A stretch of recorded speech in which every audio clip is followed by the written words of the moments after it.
Bluetooth disconnected.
Good morning, ladies and gentlemen. What is up? Welcome back to another Monday. Holy Reaction Monday. Chaos on Selection Sunday. But we made it. We're here. Let's talk about it. Before we get started, hit that like button, subscribe, follow, share, comment. Let me know how you feeling. Did your team make it? Did your team not make it? Were they snubbed? You tell me. Give me a call on the Couch Coach line, 404-590-3224. I'd love to hear from you, hear your take on what the tournament, the playoff has floating in the wings here. It's a beautiful Monday to talk about ball. But boy, are there some disagreements, as there probably should be. And are there any? You tell me. Is there any first round buys happening? As far as who's going to upset the next? Does Tulane have a chance? They beat them once. Summerall has nothing to lose. Can they go into Oxford and upset Ole Miss at 3:30? It's that one's a interesting one. James Madison going coast to coast to Oregon is going to be a tough one. Can they play? Yeah. They're conference champions. Can they play with Oregon and the athletes on the field for Oregon? I don't know. That's to be seen, but we're here. We're talking about it. Another day, another week. If you made it in, give me a follow over on TikTok. We're on the way to 200 on this account. Live every day, Monday through Friday, 11 a.m. to 12 p.m. Eastern Time. Just talking ball. And as we enter the playoffs, is it going to get more chaotic? Or does the chaos not begin until we get to the quarterfinals? I'm not sure if a team like Tulane can upset Ole Miss as much as I would like for that to happen. I'm not sure that can happen.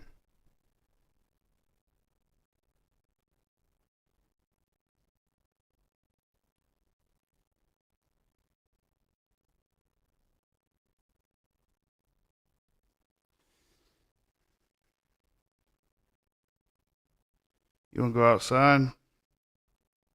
Come on.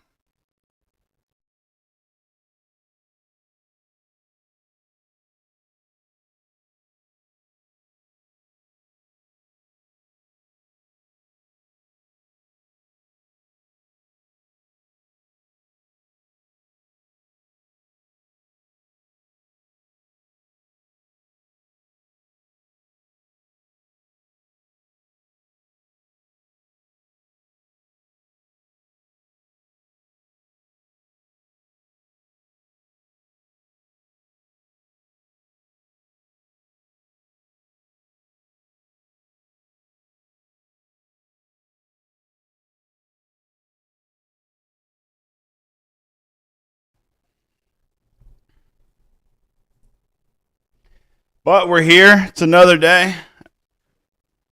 Another day we made it. We're alive. We're breathing. Yesterday, Selection Sunday. So the whole Notre Dame thing, I don't think the committee got it wrong.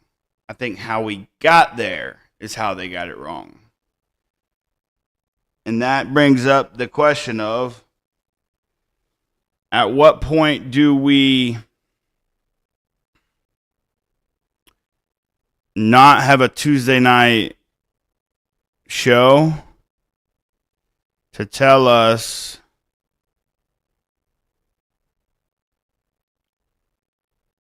the rankings leading up to Selection Sunday? At what point? Yeah, this should be boom.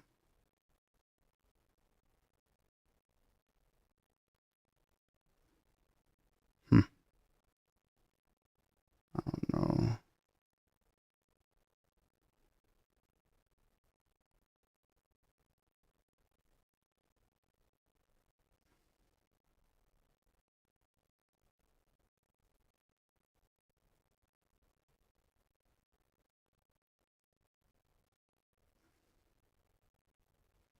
I don't know why that's not popping out, but at what point do we decide that we don't need to have that Tuesday night ranking show? Unfortunately, I think the committee got there the wrong way. So, in the sense of how they've had it ranked, I think that that's where they mess up. But as far as running the Tuesday night show, that maybe I'm way loud. I bet I'm way loud.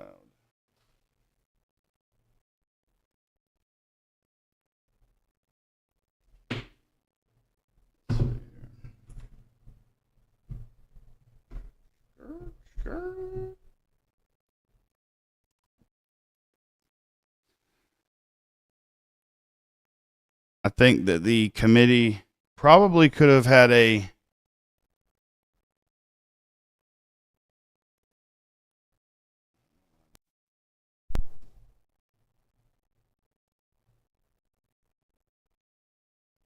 stress-free type of situation. Instead they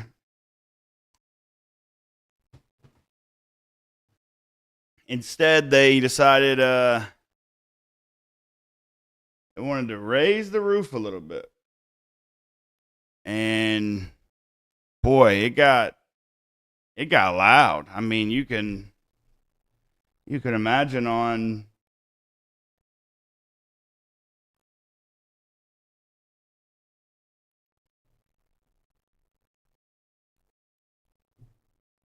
X and all of the sites that hold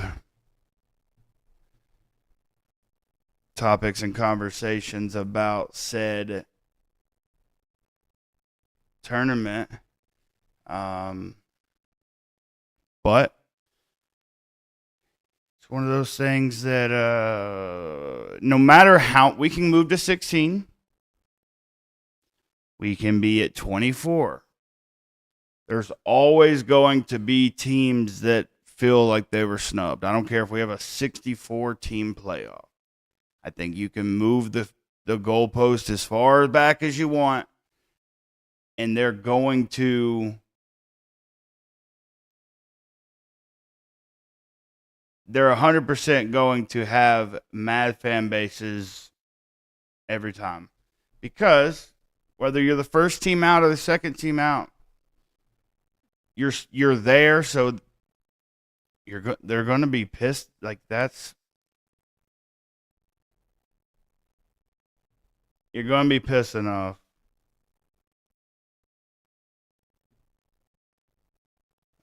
What is this? To where if you're the 26 team, 25 team on a 24 team playoff, you're going to be mad. You're going to be raising hell. And I mean, truthfully, that's kind of expected. I think that as a football fan of any team, and trust me, as a Georgia fan, I 100% know how Notre Dame feels, because the 2023 season was the exact same emotions after not making it. Terrible. Now, the opting out of a bowl game because it's a meaningless game, I have multiple feelings there. And after kind of like filling it through, I'm like, yeah, I would be absolutely pissed if I'm Notre Dame. And I also believe that the injury bug, like, yeah, you don't. No one in the country would expect Jeremiah Love to go play in a Pop-Tart Bowl. Ever. But when most of your team is, playing, and you have, hey, big win for the Packers yesterday. Massive win for the Packers yesterday. Falcons were eliminated from the playoffs, but I would argue to say they were eliminated on week 1. With Raheem appreciate those likes. With Raheem at the helm, I don't think that my Falcons are going anywhere. But the Packers, that was a big win yesterday. I love that old school rivalry feel again, too, between Ben Johnson and Matt LaFleur at the end. That type of stuff that's what football needs more of, is the rivalry and the tension and the back and forth. Exactly. That's the first time and the Bears look good. Ben Johnson has turned that program around. But I also wonder, how do they play down the stretch? Can Caleb actually I think what's fun about watching Caleb and Jordan Love play is they're both gunslingers. They're throwing the ball. They may throw an interception, but they're gonna throw the ball. And both of them have huge arms. Appreciate those likes. Appreciate those follows, guys. I'm live every day, Monday through Friday, 11 a.m. to 12 p.m. Eastern Time. Just kind of talking about sports. It's always sports talk, life talk, funny talk. I have a few guests lined up that I'm gonna get on, but it's talk, especially when you have a chaotic weekend like we did last weekend. So appreciate those follows. Appreciate you being here.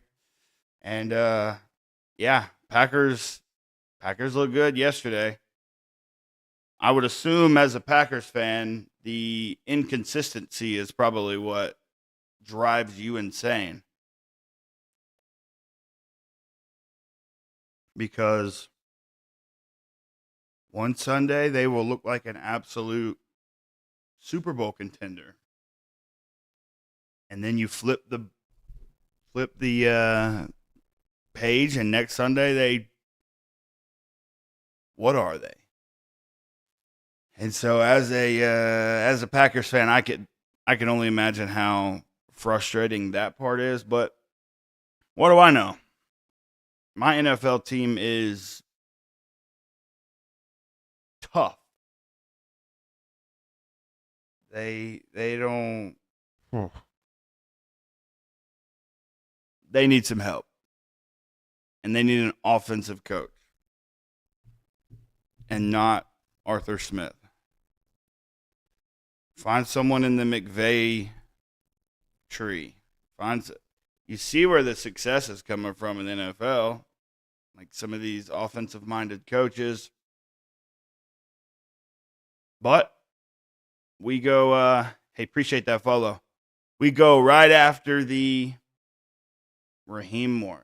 I have no idea what Arthur Blank decided to make that hire for, but he did. And Falcons, another year, I don't get it, because they actually have playmakers like Bijan Robinson, very good at football. Him and Jahmyr Gibbs being in the same draft class is wild. Bijan could be like that. I don't understand the Michael Penix pick.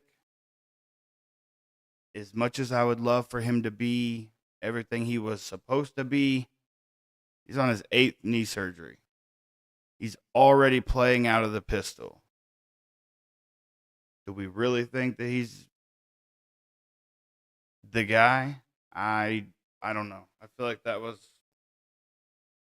that a Raheem Morris pick as he came in? Kirk wasn't his guy. He wanted his guy. Well, here's his guy, and what'd we get? Oh, so yeah. I'm dialed in NFL, but as far as the Falcons go, they're cooked. They're always cooked. Oh, where is my? There it is. Boom, boom, and boom. National championship odds. Ohio State is still the odds-on favorite. Now, what do these odds really mean? I don't know.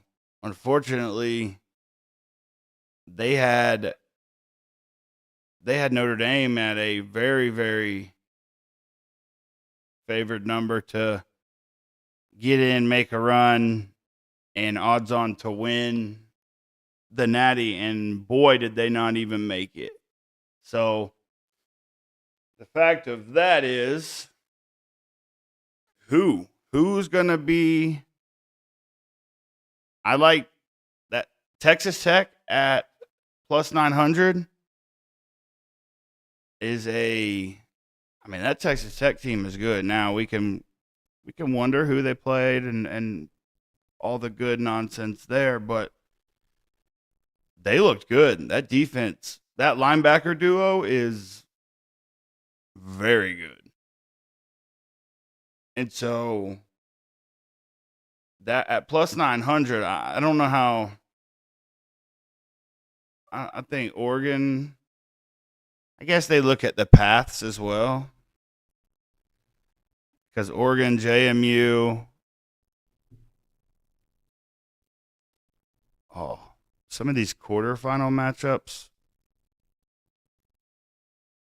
are possible quarterfinal matchups are great. I mean, Texas Tech and Oregon, you're gonna probably get the rematch of Ole Miss and Georgia, and they lost by 3 at Georgia with Lane Kiffin. That's another thing. Ole Miss fans acting like Lane Kiffin didn't lead them to the playoffs is wild. It's very wild. And acting like they're going to be in the playoff every year following this year is even more wild to me. Let's not act like Lane Kiffin didn't lead you. Yeah, the players played. But Lane Kiffin, as your head coach, led you to the playoffs. Pete Golding, you're in the playoffs because Lane Kiffin led a team to the playoffs. Let's acknowledge that. I get it. You're salty. You're mad. He's at LSU. He's trolling you now because after his send-off, why not? Why not? And Lane's going to do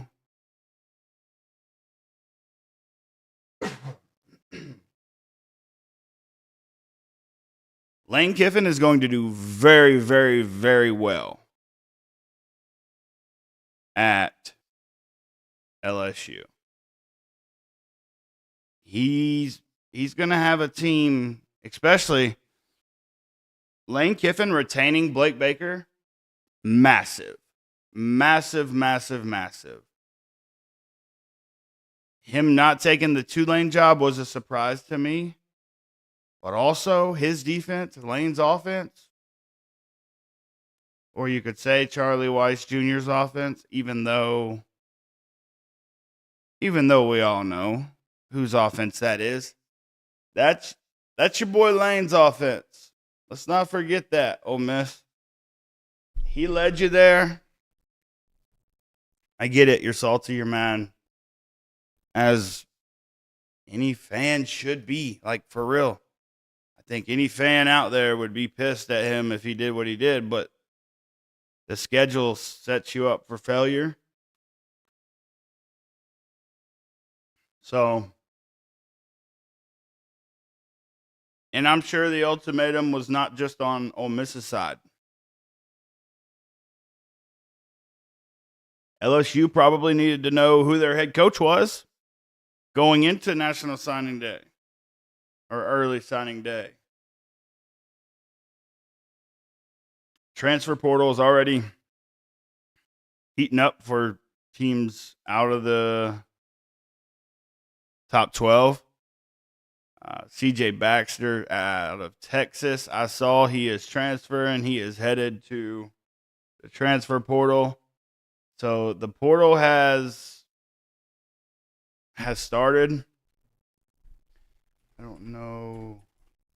That was pretty much really the only one that I had seen this morning. Who was that reported that?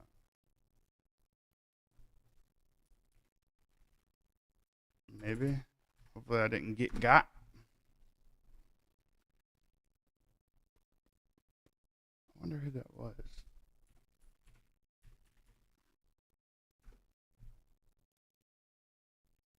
No, it was Pete Thamel. Okay. And not a fake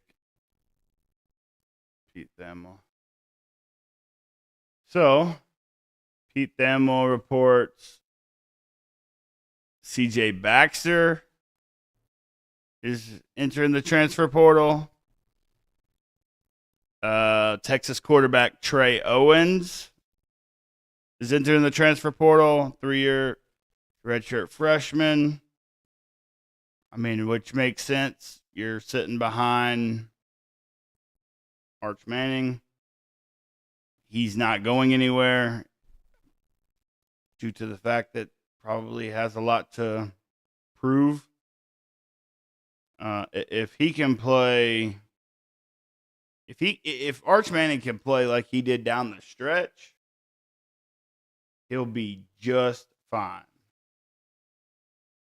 going into next year, and they'll probably have him at the top of Heisman favorites again. Here we are again. Arch Manning, favorite. Heisman, set the expectations high. He fails. Everyone goes crazy.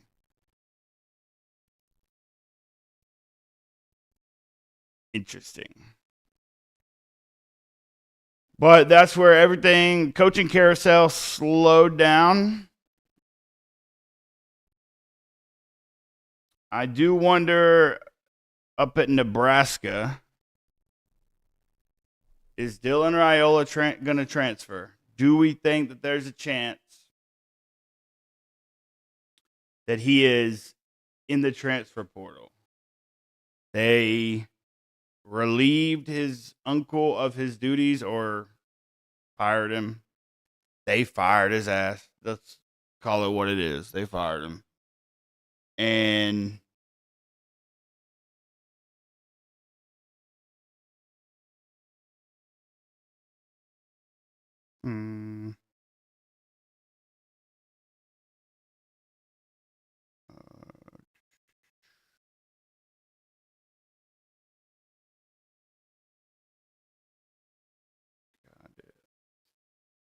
and then his younger brother out of Buford, I forgot his name.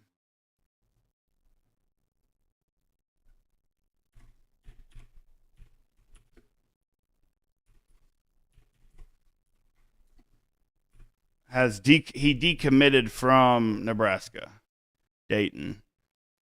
So it makes you wonder.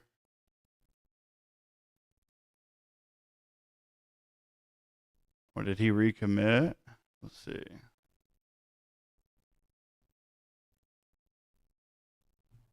I don't know. I thought he decommitted and I didn't know that he recommitted. But I could be off. He's on a state championship run. Also, what is it about Georgia high school football? Like the state championship, I keep hearing like not Ole Miss, the Mississippi State championship done already, and there was forgot who else. Their state champ. Why is every other Georgia's just now getting to the Final Four in the state championships of high school? So it's like it, you know what I mean? It feels like it's longer. I don't know why. What's up with that?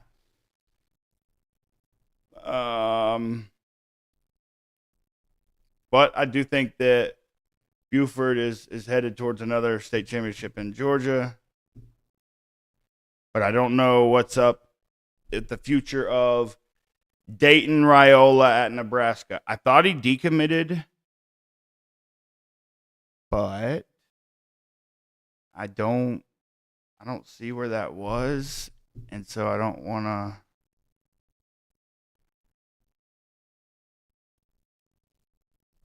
Oh, that's a good liner there. That'll definitely heat some. See, I love this. Like this, like throwing a little trash talk into it is beautiful. That we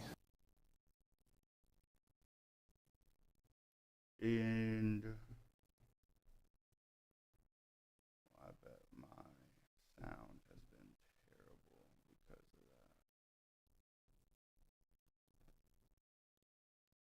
that. Check chat 1, 2, 3, 4. I bet my sound has been awful. Just notice that. That's great to know.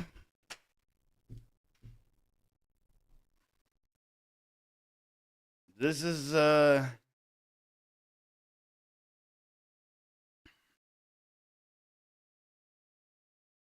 good one.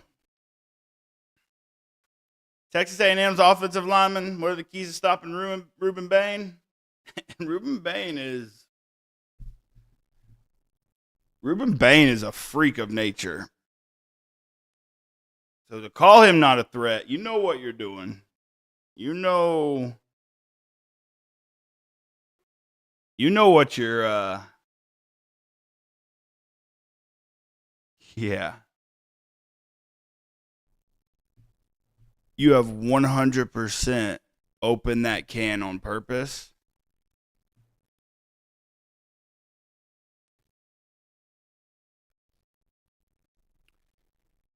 And can't really say I blame you. Let's get some heat. I do love the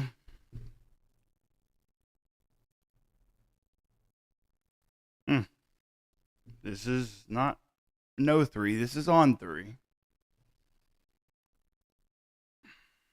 I do think this is interesting because of the fact of back in 2020 when the ACC was they kind of, I don't know if you call it a lifeline, but they threw a lifeline to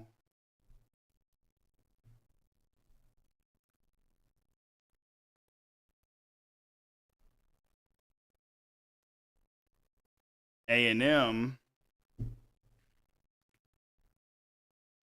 back in COVID and brought them in. So to say that they're independent. They're not in a conference. Notre Dame, you're not in the ACC. So for the AD Pete to come out and say this is interesting because the Big Ten and the SEC, at what point do they join a conference? How long before Notre Dame joins? I know they don't want to. They're independent. I got it. I hear you. But at some point, they're joining a conference. They may not want to, this, that, and the other.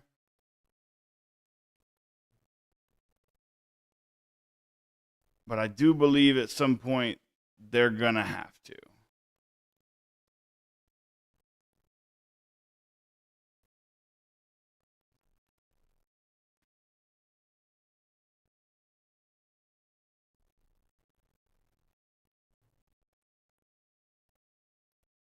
Yeah, that's I get it. And I'm sure that all the comments will be fine and dandy, but Notre Dame, you chose chose not to join a conference when they. So why would they not? You're not in the ACC. Why would they not lobby against you? Like, I hear you. You're mad that they lobbied against you, as you should be. But why would they want? Why would they not try to put their now? Again, I don't agree with how the committee got there. I do agree with the end result. They should have never been over at when do yeah. They should have never been over Miami because of the head-to-head loss, and that's the committee's fault, and that's why we're in the distress we're in, and that's why I think that there should not be a Tuesday show. Stop releasing the rankings. Do a selection Sunday like basketball does. Ride the AP rankings all the way. Those are not the playoff rankings. Figure out the G5. If a G5 team comes out this year, Tulane or JMU, and they actually hang in there, hey, more power to them. But if they go out there and get beat by 4 touchdowns at Oregon, or Ole Miss blows them out again as it's a rematch, you've got to figure that out. We want the best 12 teams in the country in there.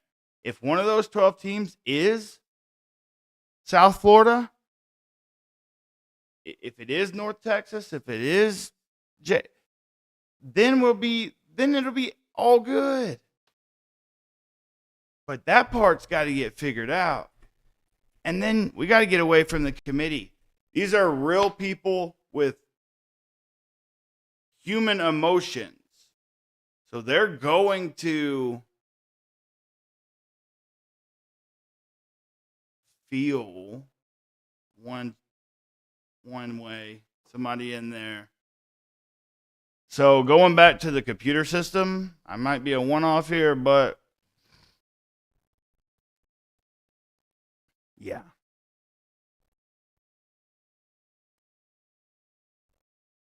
And then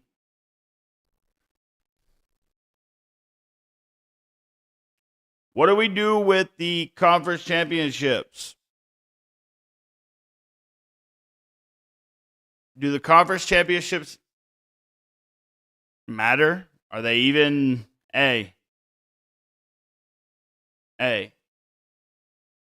conference championships? We get rid of them because everyone is, and I'm a Georgia fan. Knocking Alabama out of the playoff would have been A-okay with me.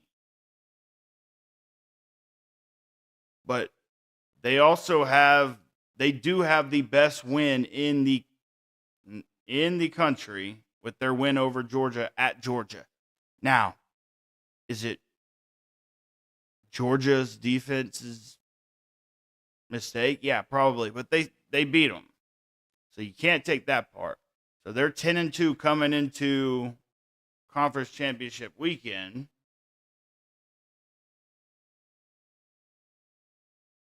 Teams behind them, same conference, sitting at home.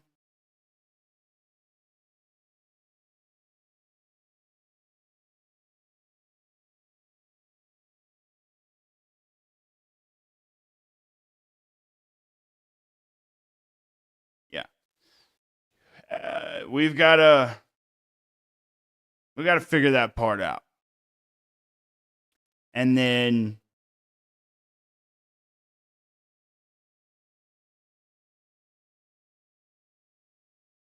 because everyone wants Alabama out. And I'm not arguing for them as a Georgia fan. But if we kick them out, they were the higher seed in the SEC championship. They were the home team, if you will. And so now, look, -3 rushing yards is bonkers in itself. Let's call it like that. I wasn't sure if it was going to be a Florida State situation with them. Without Jam Miller, with some of their injuries that they were facing, was that something that I wasn't sure where they were going to go with that. They didn't. They got in over LSU. Over LSU. What am I talking about? Over Notre Dame. This is Lane here on it, talking about LSU. Lane is all over. He's all over X, and he's going to continue. He's going to continue to cook. He's cooking, and he's going to continue to cook because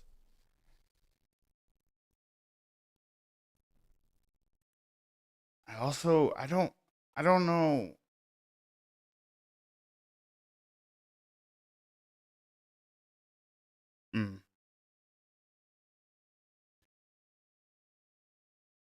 A lot of folks are saying it's the ESPN SEC mutual relationship. I just don't know if that is the case here. Again, I don't think the committee got it wrong, but I think they were wrong in how they got there. Giving Notre Dame that cushion, and I see all of it. Like, if I'm BYU, I'm just as pissed because BYU's 2 losses in the Big 12 are to the Big 12 champion. Now, both of them are complete blowouts. And is that because Texas Tech is that good? We're going to find out. They're going to get a chance to play Oregon. They get by Oregon.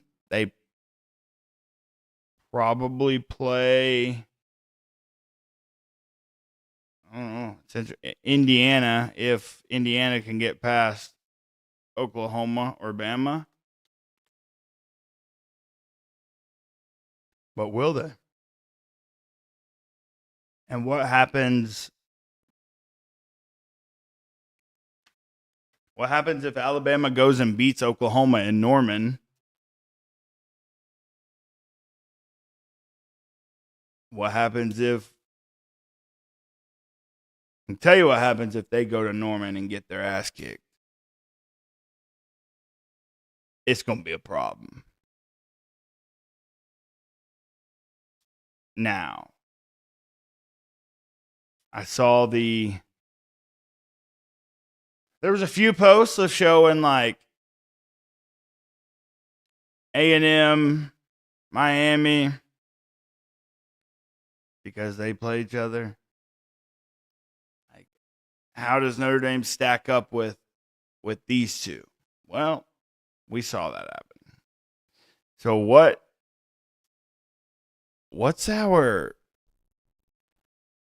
upset of the first round? I don't think I could see a Tulane upsetting Ole Miss. But truthfully, what's the best first round matchup? Are we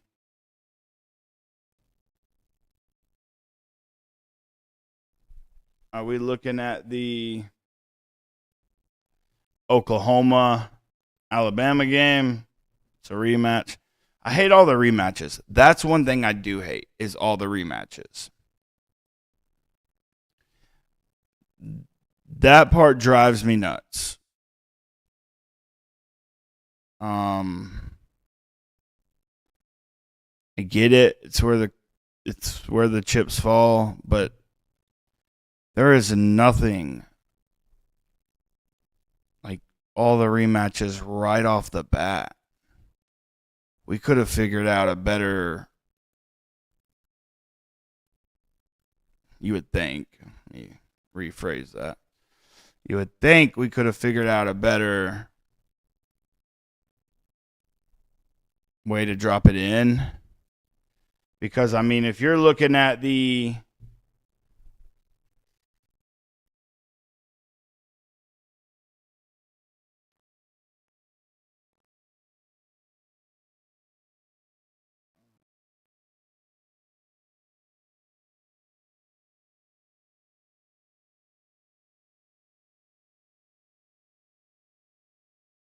Okay.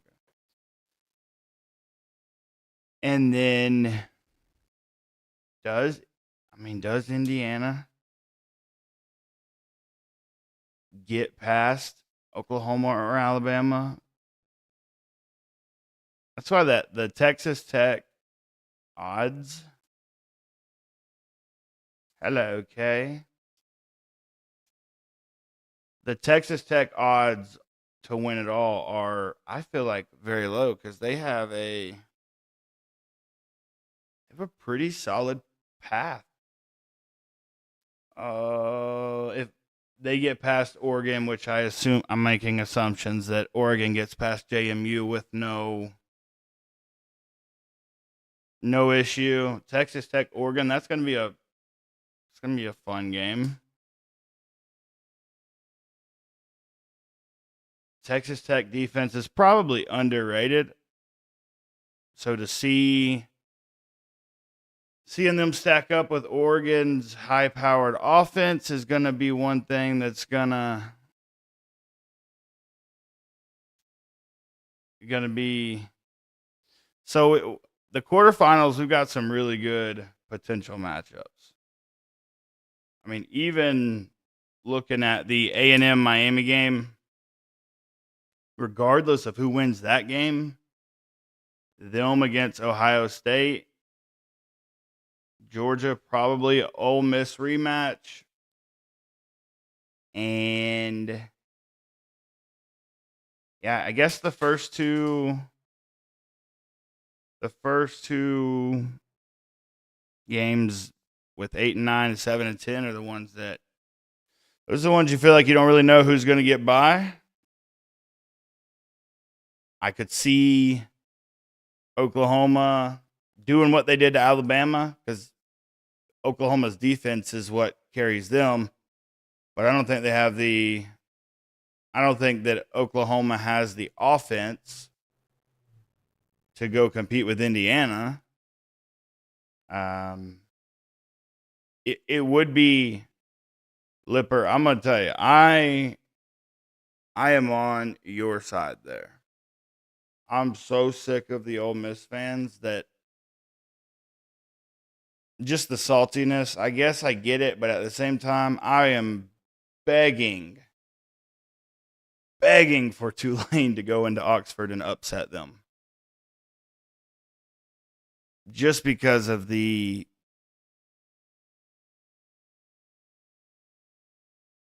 yeah, I mean Tulane is that's why Sumrall has been hired to go coach at Florida.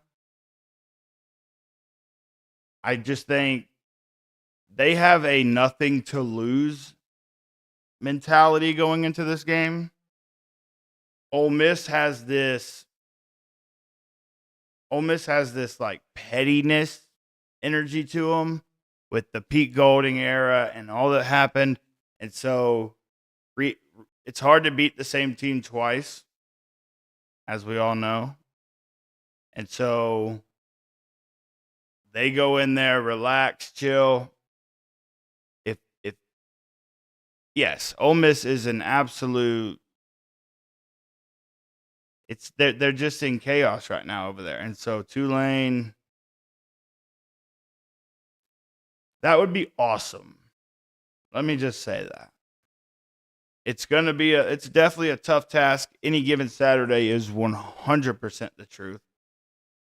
But once you get to the 12, this is where the G5 conversation can go out the window. because Tulane goes in there and beats them, or quote unquote almost beats them, the G5 mess of kick them out will go right out the window. Now, if they go in there and get dismantled like the first matchup, probably going to get loud in that conversation. But as far as JMU, I don't know. I mean, I watched both of their games on Friday night, and Tulane looked really good against North Texas. Again, they just look like they're playing loose and free with nothing to lose, even though in that game they had a lot to lose. But there's quite a few rematches because, like, if Ole Miss does beat Tulane, Georgia Ole Miss rematch. You've already got the Oklahoma Alabama rematch. I guess if Notre Dame got in at 10, it would have been a rematch. Yeah.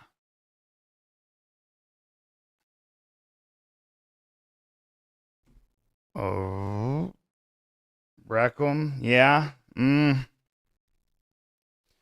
I think that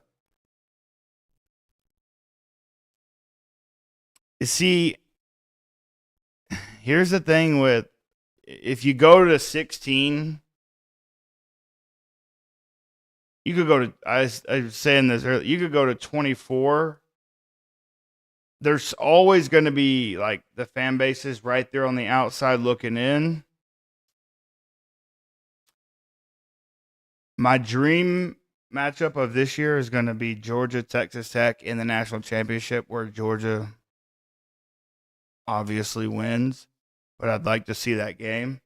But yeah, taking away the chances of that now, again, I personally feel like the Cinderella story is a lot harder in football than it is in the basketball tournament. As much as I would like to believe that a Georgia State could make a run, or I just feel like the physicality, there's levels to it. Not saying that Tulane or JMU might not make a run. They could shut all of that up this year. And so, but I also understand the point of, like, we don't want a G5 playoff, right? Because like you just said, 200 colleges don't get a chance to make it to the college football playoff. I mean, so it takes away their opportunity there. That's it. I guess if they go to 16, see, I've said, like, your record is a beauty pageant. Your resume is what should get you in, and that is going to go back to like BCS, the computer system. The actual strength of schedule, strength of record, all the metrics that should be factored in.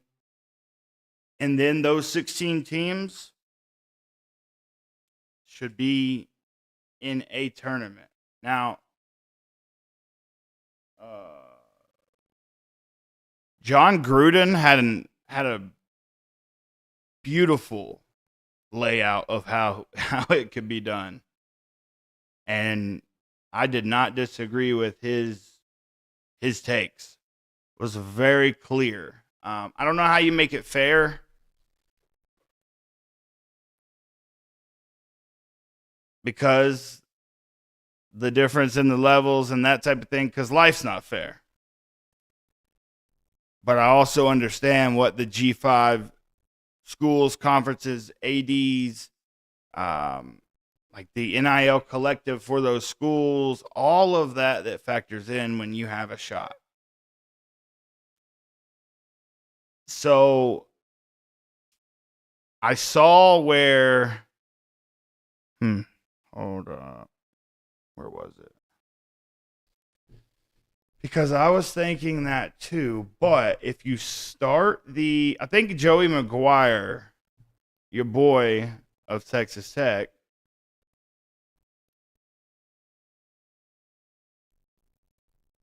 said start the season a week earlier. I also, instead of spring games, I saw, or somebody I was going back and forth with on X last night, let's make the bowl games like preseason games. They don't factor, those are your spring games. You get a bowl game as a spring game. It's not going to make them mean any more, but mean any less. I'm trying to find, because I saw starting the season earlier, which would end the season January 1st. I don't remember where I saw. Oh, wait, let me see. Actually, I think. And then the transfer portal opens. McGuire had a very good, right here. So, because, yes, there are teams that, who, if they don't get the chance, we'll never know if they can beat the big boys. I don't disagree with that. I don't disagree with that at all. But how many blowouts does it take until that doesn't factor in? 16 teams, 5 plus 11. One selection show. The selection Sunday, every Tuesday, go away.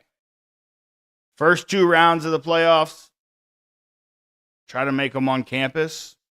Because you got these teams like Ohio State, Indiana, Texas Tech, Georgia, that are not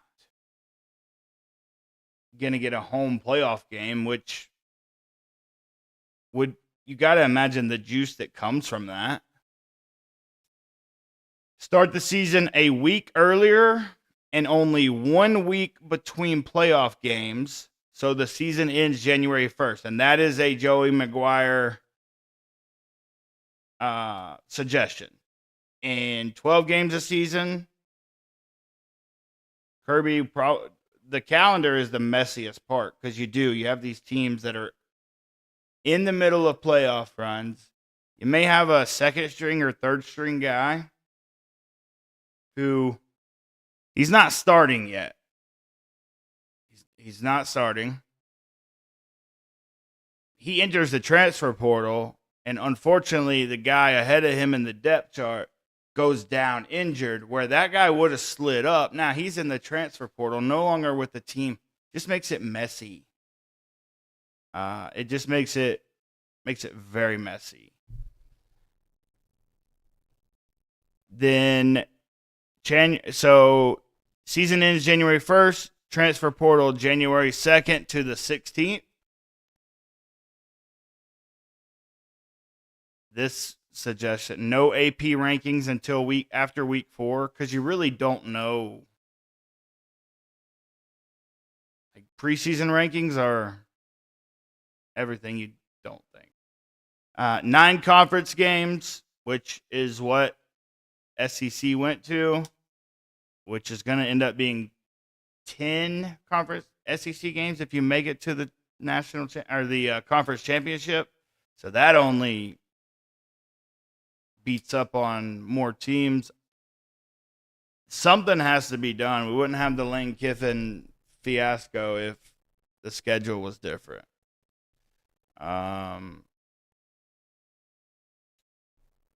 So it's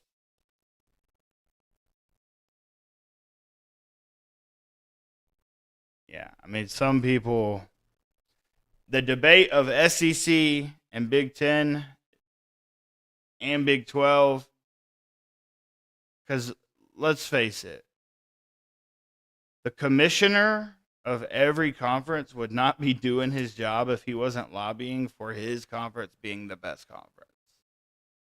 It's simple as that. So we'll be back tomorrow, 11 a.m. Eastern time. Give me a call. How you feeling on your team? The Couch Coach call 404-590-3224. And we'll see you tomorrow, 11 a.m.